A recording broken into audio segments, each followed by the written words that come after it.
Réal Lavigne, le cri. Un grand cri de chien égorgé trancha le silence. De l'heure de pointe paralysée, des solitudes immenses. Le cri m'a cherché. Il m'a trouvé. Il m'a pointé. Il m'a pénétré. Dans la congestion des silences, de la fine indienne des indifférences, le cri s'est réfugié dans mon ventre blessé. Ma tête s'est mise à tourner. Ma terre s'est mise à gronder. Mes yeux furent possédés par la rage du meurtrier. Mes lèvres se sont mises à trembler. Mes mains se sont mises à hurler.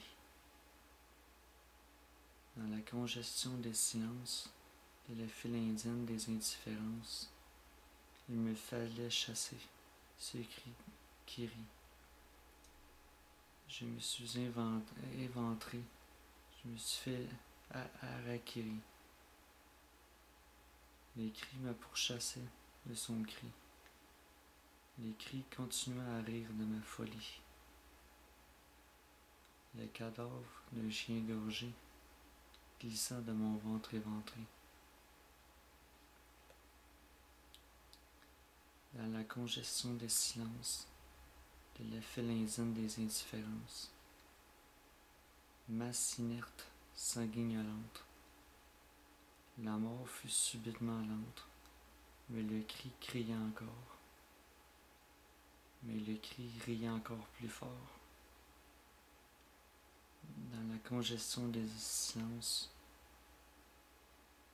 de la file indienne des indifférences, les yeux du chien égorgé à jamais fixés dans un regard figé, d'une dépouille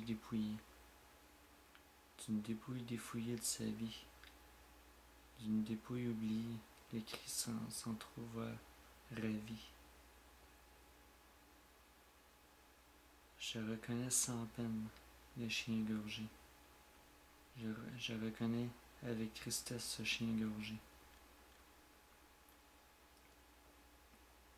Les cris devenus démentiels riaient et criaient à fendre le ciel. Dans la congestion des silences, de la file indienne des indifférences, je sombrai à genoux, pleurant comme un fou, mon ventre ouvert, roulant à tombeau ouvert. Cette mort de sang, ce chien devenu étant, n'était que le reflet de qui j'étais. Réal Lavigne.